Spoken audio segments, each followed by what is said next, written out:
Okay, so from today we are going to start with new chapter that is magnetism. वैसे by the way, magnetism हम लोग start करने से पहले कुछ बेसिक चीजें आपको पता होनी चाहिए. जैसे हमने इलेक्ट्रोस्टैटिक्स में देखा था कि चार्जेस रेस्ट पे होते हैं. रेस्ट पे चार्जेस है तो हमने कुछ पर्टिकुलर प्रॉपर्टी स्टडी की थी, जैसे force between two charges, electric field, potential energy. जब चार्जेस मूव होते हैं देन हमने देखा कि we can study properties related to current, current electricity में जो कुछ भी हमने पढ़ा. लेकिन moving charges also generate magnetic fields. तो जब चार्जेस मूव होते हैं, मतलब जब करंट होता है, तो मैग्नेटिक प्रॉपर्टीज आती है मटेरियल की. अब इसमें दो चीजें हैं. एक तो हम लोग, हमारे पास एक कंडक्टर है, वायर है, जिसमें करंट आई है. करंट आई है मतलब मैग्नेटिक फील्ड जनरेट करेगा. तो एट सम पॉइंट हमको मैग्नेटिक फील्ड निकालना है. या तो स्ट्रेट वायर है या रिंग है, और रिंग में करंट है, and you are suppose to find magnetic field at axis, at centre, at axis, so on so forth, right. तो ये जब हम देखते हैं, this is called as magnetic effects of electric current, या फिर magnetic effects of electric fields, right. Then there are some materials which are naturally magnet, they are naturally magnetic in nature, है ना. by default magnetic होते हैं, जैसे ion. there are some materials जो by default magnetic है. तो एक तो हम magnetic field due to currents का स्टडी कर सकते हैं, या फिर हम बोल सकते हैं कि ये मैग्नेट है, इसका प्रॉपर्टी देखना है, इसके बेसिक्स देखने हैं. कि मेरे पास एक रॉड है, जैसे आपके पास आप लाते थे पहले बार मैग्नेट, राइट. तो बार मैग्नेट की प्रॉपर्टीज क्या, बार मैग्नेट के अलग अलग बेसिक पैरामीटर्स क्या. जैसे एक लाइन है जो बार मैग्नेट के सेंटर से पास होती है, इसको एक्सिस बोलते हैं, ये इक्वेटर बोलेंगे, then there will be poles, etcetera etcetera, right. तो मैग्नेटिज्म इस चैप्टर में नॉर्मली हम लोग सोर्स ऑफ मैग्नेटिज्म की बात नहीं करते, हम जनरल प्रॉपर्टीज की बात करते हैं, राइट. तो इन दिस चैप्टर हमें क्या करना है, हम we will not talk about source of magnetism. Magnetism क्यों है, we will not talk about it. Magnetism के प्रॉपर्टीज क्या है, एक मटेरियल है, एक बार मैग्नेट है, उसके प्रॉपर्टीज क्या है. जैसे इलेक्ट्रिक लाइंस ऑफ फोर्सेस सीखा था आपने, वैसे मैग्नेटिक लाइंस ऑफ फोर्सेस देखेंगे, राइट. देन जैसे इलेक्ट्रिक डायपोल देखा था आपने, वैसे हम लोग मैग्नेटिक डायपोल देखेंगे, right. There are many things. जैसे आपने इलेक्ट्रिक डायपोल मोमेंट देखा था, वैसे हम लोग मैग्नेटिक डायपोल मोमेंट देखेंगे, so on so forth. So just to give you a basic introduction, in this chapter we are not going to talk about source of magnetism, but we are going to talk about basic properties, right. So we'll start with basic property. जैसे you had a positive charge, फिर आप बोलते हो कि electric field due to positive charge is always outwards, radially outwards. इसको बोलते हैं electric field line, by the way. And then if you have negative charge, तो आप बोलते हो electric field line start from positive charge and end at negative charge, right. Then you say that electric field lines never intersect each other. If you remember, हमने electric field line जब draw की थी, we have shown this kind of things that electric field lines जो है, they never intersect each other. Then if you remember, हमने एक ये भी प्रॉपर्टी लिखी थी वहां पे कि if I want to find out what is the strength of electric field at a point, electric field intensity, तो हमने क्या किया था, हमने यहाँ पे एक एरिया रखा था. इस एरिया में से कितने फील्ड लाइंस, इस एरिया में से कितने फील्ड लाइंस पास होंगे normally, that will give you strength of electric field, उसको बोलते हैं इलेक्ट्रिक फील्ड इंटेंसिटी, राइट. तो सिमिलरली मैग्नेटिज्म में भी ये कॉन्सेप्ट्स है, ओके. तो we have to see one by one. तो we will start this chapter, और इंट्रोडक्शन की तो बात है ही नहीं, मतलब we don't want to talk about introduction here, क्योंकि all of you know at least what is a magnet, है ना. So we will start with very basic, that is magnetic lines of force and magnetic field. Magnetic lines of force and magnetic field.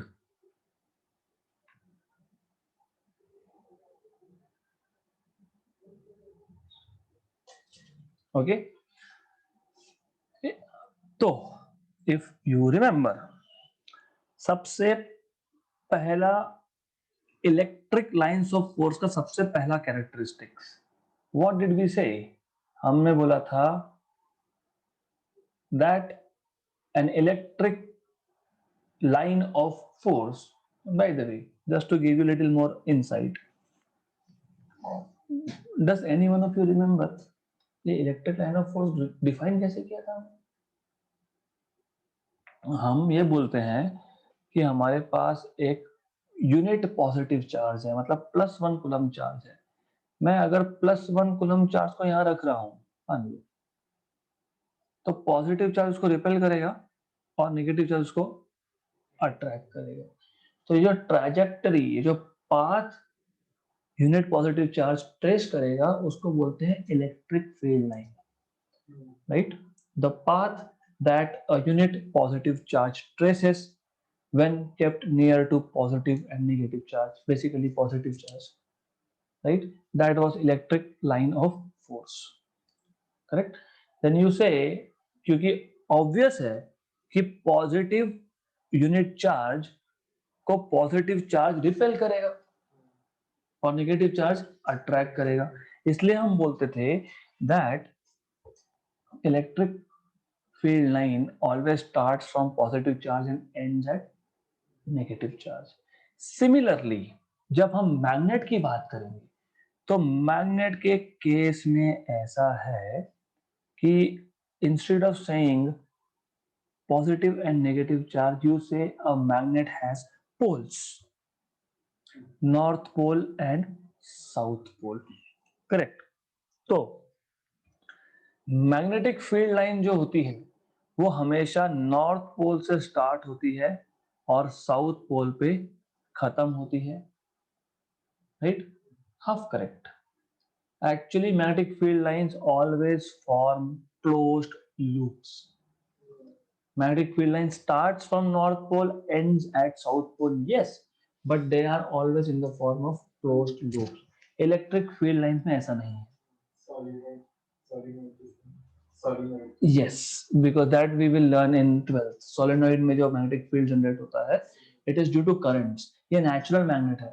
Solenoid में क्या होता है? Because he is saying something about solenoid, I'll tell you.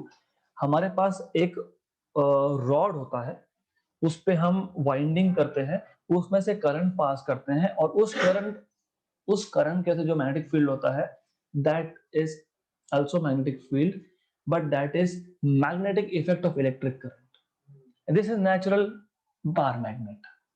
Natural bar magnet को आप बोलते हो ferromagnets, that you will learn in 12th.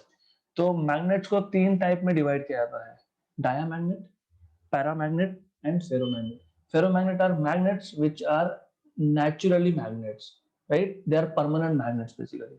तो यहाँ पे जो मैं फील्ड लाइंस को डिफाइन करने की बात कर रहा हूँ, ऐसा क्यों है? देखो साइंस कैसे डेवलप होता है. जब पहली बार मैग्नेट मिला होगा और वो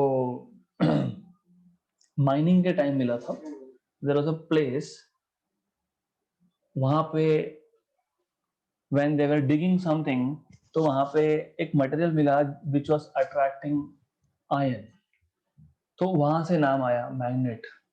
मैग्नेशिया नाम का प्लेस था, right. Magnetic effect of electric current तो बहुत देर से आया है, राइट. तो सबसे पहले जो नेचुरली अवेलेबल चीज है उसकी बात होगी. तो ये नेचुरल मैग्नेट है, बार मैग्नेट है, ये परमानेंट मैग्नेट है. तो here we say there are 2 poles, north pole and south pole, and field line starts from north and end at south, but they always exist in the form of closed loop, unlike electric field lines. Electric field lines do not make closed loops. They start and end, they don't make closed loop. और वैसे भी आपको याद होगा कि conductor के inside electric field lines होते नहीं है.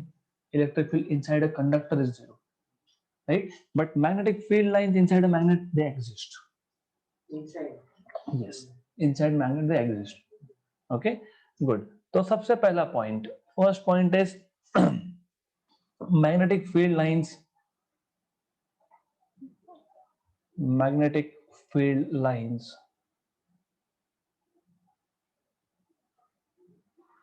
start at North Pole. So it's a direction to special. North Pole and ends at South Pole. They exist in the form of closed loops, unlike electric field lines. Unlike electric field lines. Okay. Then if you remember, while we were talking about electric field lines, I told you that अगर मुझे किसी भी point पे, let us say at any point, I take a point P. मुझे अगर P point पे electric field का direction दिखाना है तो हम लोग उस पॉइंट पे टेंजेंट ड्रॉ करते हैं and tangent gives you direction of electric field. Similarly Q point पे अगर डायरेक्शन दिखाना है तो Q पॉइंट पे टेंजेंट ड्रॉ करोगे.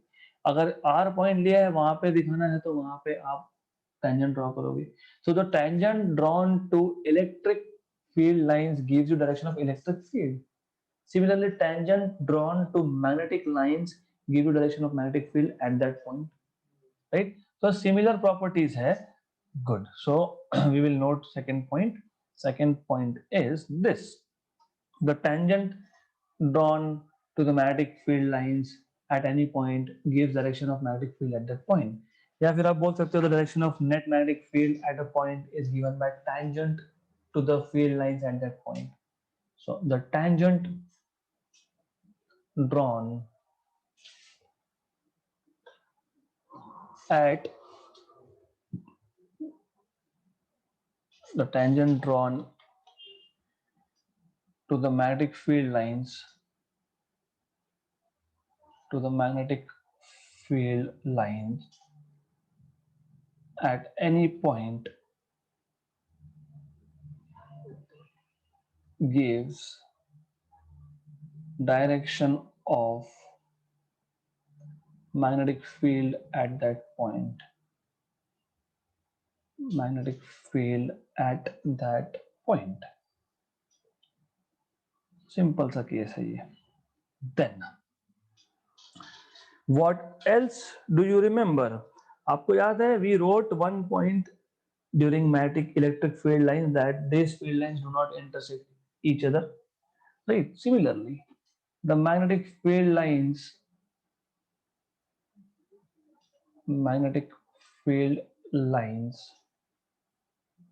never intersect each other. अब ये this is not just a single point. It actually appears in exams like JEE and NEET in various forms. तो आपको क्या बोलेंगे? They will give you some figure, figure A, figure B, figure C, figure D, और बोलेंगे which of these cannot represent magnetic field या electric field. For example,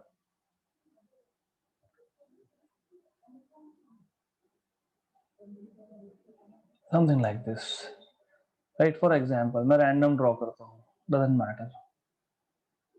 For example,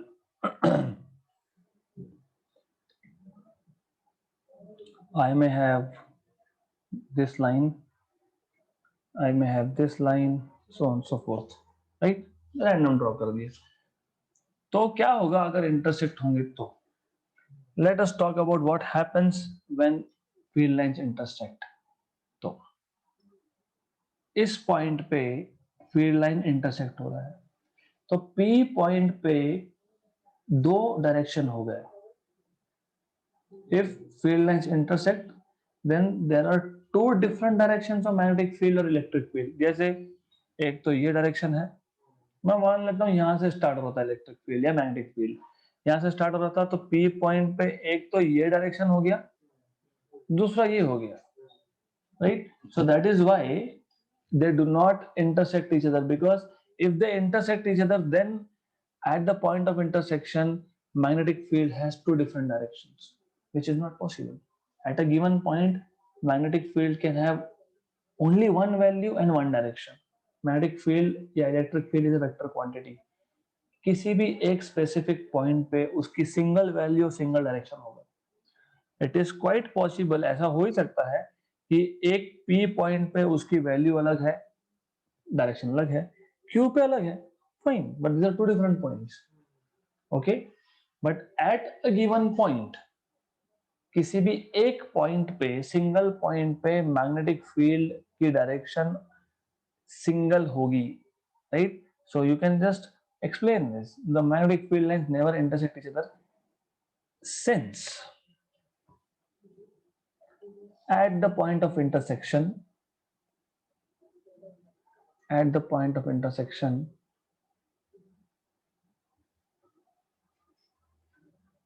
magnetic field will have two different directions. Magnetic field will have two different directions.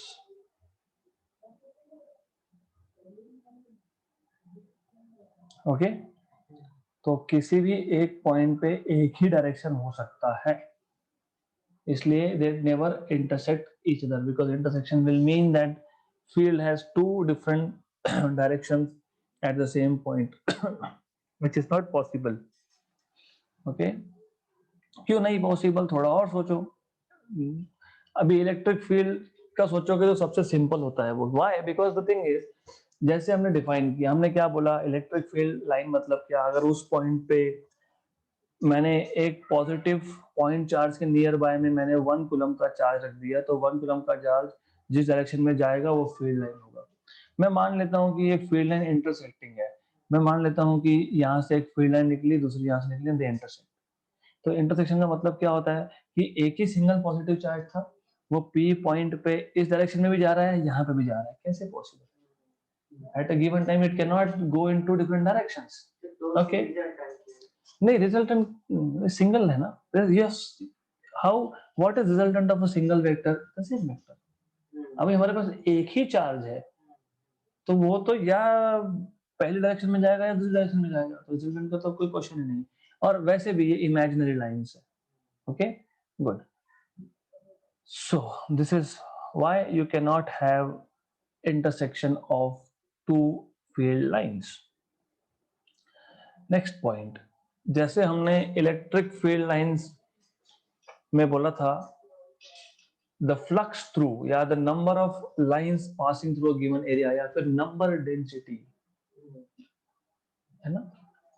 The flux through a given area at a point gives the strength of electric field at that point. क्यों? Logically एक point charge है, हमको already पता है that electric field goes by 1 by r square. मतलब उस charge से जितना ज्यादा डिस्टेंस होगा उतना कम इलेक्ट्रिक फील्ड होगा. मतलब डेफिनेटली इलेक्ट्रिक फील्ड डिस्टेंस में डिपेंड करता है, राइट? प्रूव कैसे करोगे? प्रूव आप ऐसे करते हो, जैसे मैंने पहले भी बताया कि you take two different points और दोनों पॉइंट्स पे आप सेम एरिया रख के देखते हो, फिर आप बोलते हो कि पी पॉइंट चार्ज के पास में है, नियर है, तो यहाँ से ज्यादा लाइंस नॉर्मली पास हो रहे हैं सरफेस को, तो यहाँ पे फील्ड ज्यादा होगा. The same area when kept at point Q, which is far away from charge, less number of lines are passing normally, मतलब फ्लक्स कम है वहां पे, which means फील्ड का स्ट्रेंथ कम है, राइट? तो सिमिलरली मैग्नेटिक फील्ड में भी ऐसा बोल सकते हो, the number of lines passing through a given area normally to it gives you the strength of magnetic field at that point, right? लिख सकते हैं इसको वैसा. So you can say the number of lines the number of lines of force crossing per unit area, क्योंकि मुझे यहाँ पे आपकी बुक की लैंग्वेज लिख के देनी पड़ेगी, अदरवाइज एग्जाम में मार्क्स नहीं मिलेंगे. I am sorry for this because I don't like to write this way. The number of lines of force passing through unit area at a point gives the strength of magnetic field. I would better say the magnetic flux at a point defines the strength of magnetic field at that point. खत्म. But अभी लिखना पड़ेगा, हमको marks चाहिए. तो the number of lines of forces crossing could per unit area gives strength of magnetic field at that point, gives strength of magnetic field at that point, right? Okay,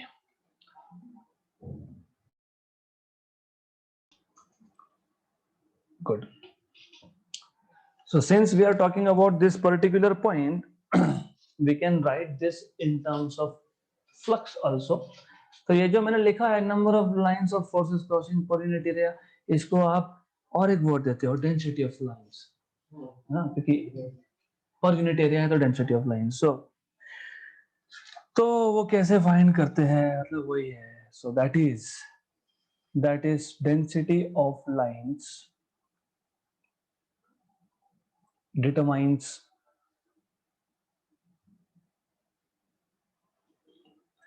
determines strength of magnetic field at a point. Strength of magnetic field at a point. Good.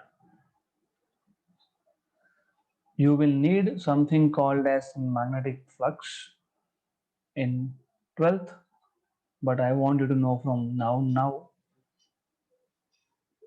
basic ये है that you need to know in terms of dot product, because books में बोल देंगे flux is B into A, जैसे flux was E into A, electric field into area was flux, यहाँ पे magnetic field into area is flux.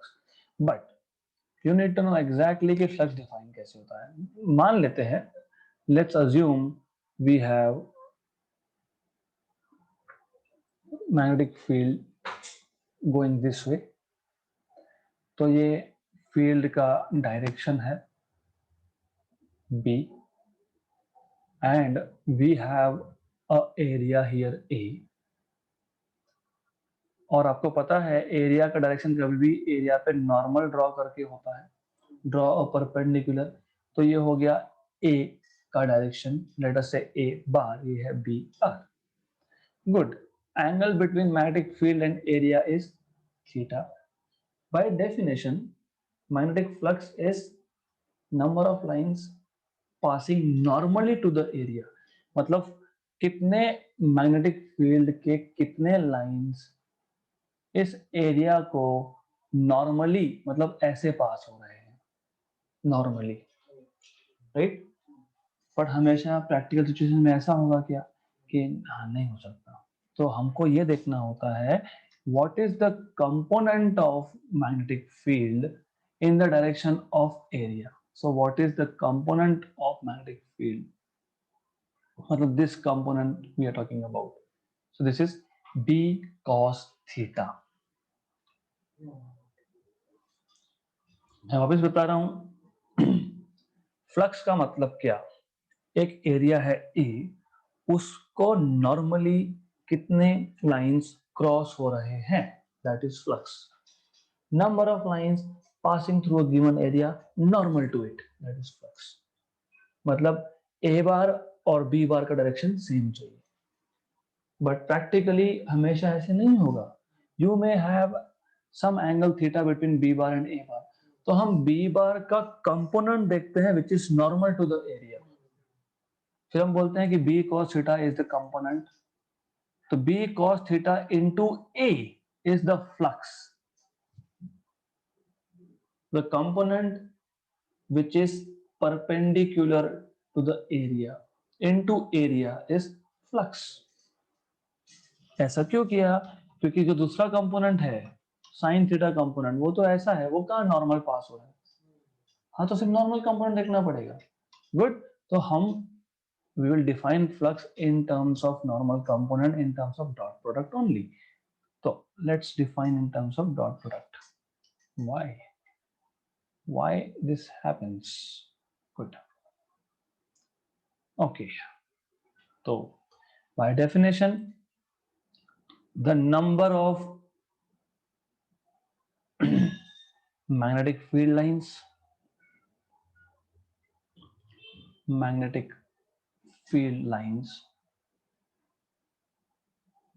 passing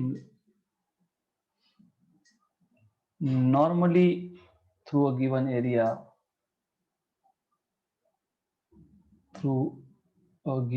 area is defined as magnetic flux.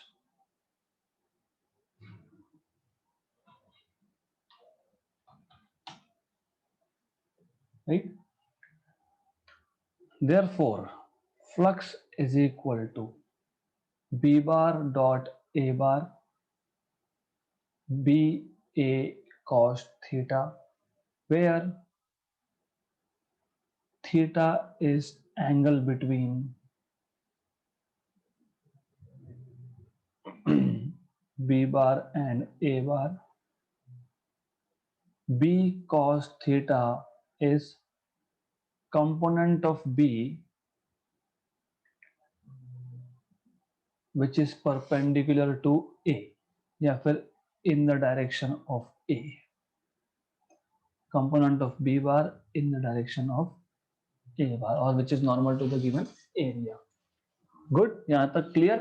So I am going to repeat flux again. बहुत simple सी चीज है, and I can explain it with the help of a page here. I hope this is of no use to me. Yes.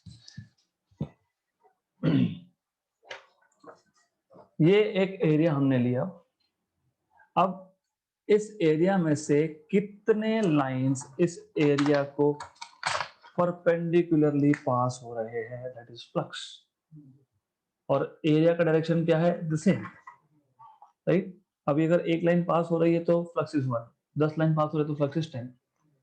हो सकता है ये जो magnetic field है ये ऐसा पास हो रहा है, it is not perpendicular to the area, right?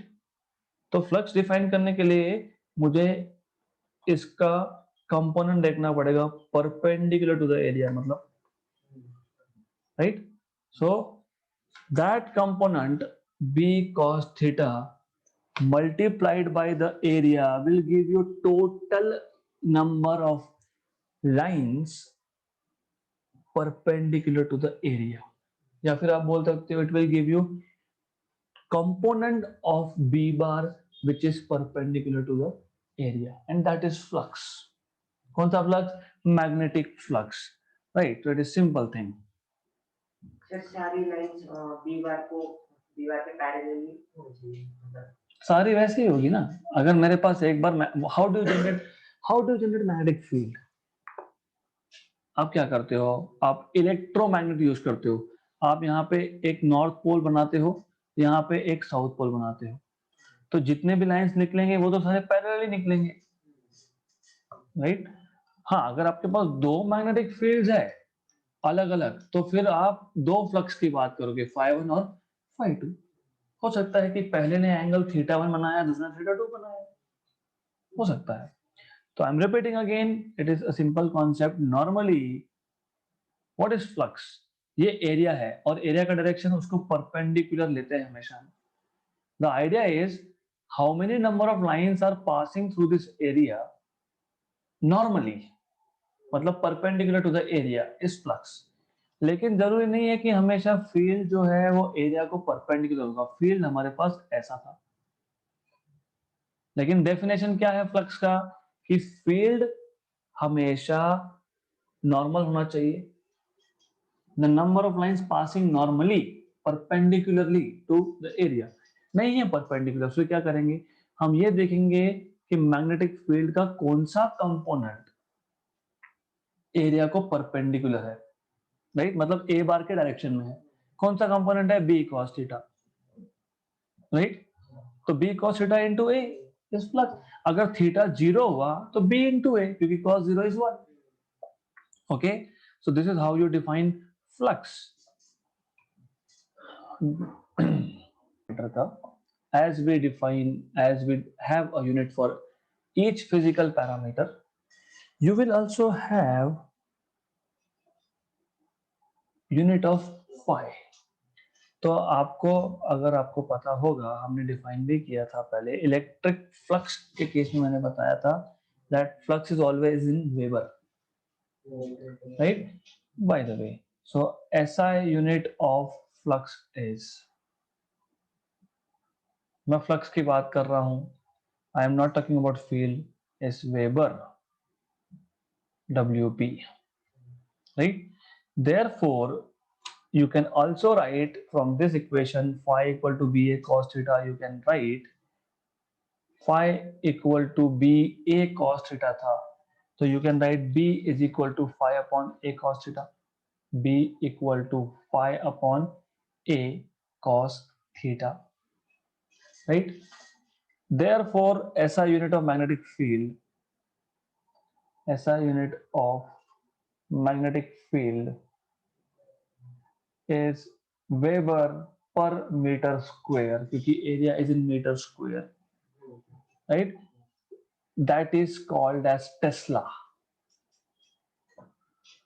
1 Weber per meter square is 1 Tesla. Okay, so this is SI unit of magnetic field. So SI unit of magnetic field is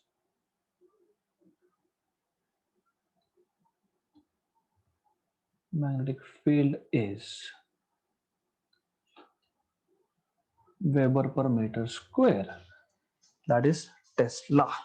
और आपको पता होना चाहिए CGS unit is Gauss. CGS unit is Gauss. CGS unit of magnetic field is Gauss. वो आगे देखेंगे हम लोग. Magnetic field is Gauss. And you should know conversion factor also. You should know 1 Tesla is 10 power 4 Gauss. All right. So we will quickly revise what we saw today.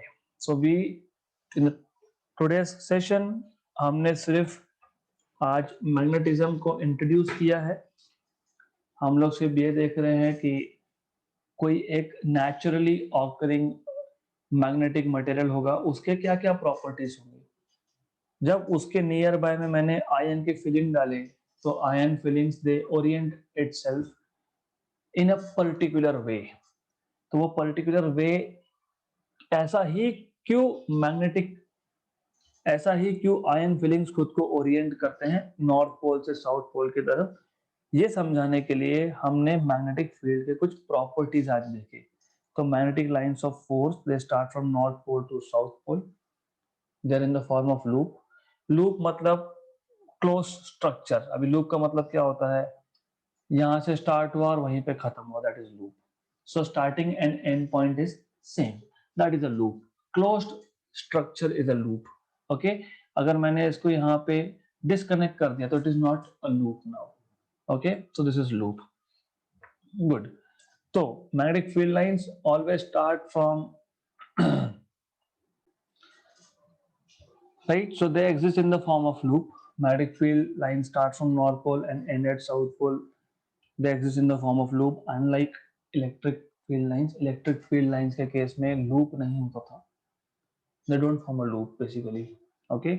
दूसरा property हमने देखा, ये जो फील्ड लाइंस हम लोग draw कर रहे हैं, इमेजिनरी लाइन ड्रॉ कर रहे हैं, मुझे अगर किसी भी पॉइंट पे मैग्नेटिक फील्ड का डायरेक्शन निकालना है, तो मैं उस पर्टिकुलर पॉइंट पे फील्ड लाइन को टेंजेंट ड्रॉ कर दूंगा और टेंजेंट हमको देगा डायरेक्शन.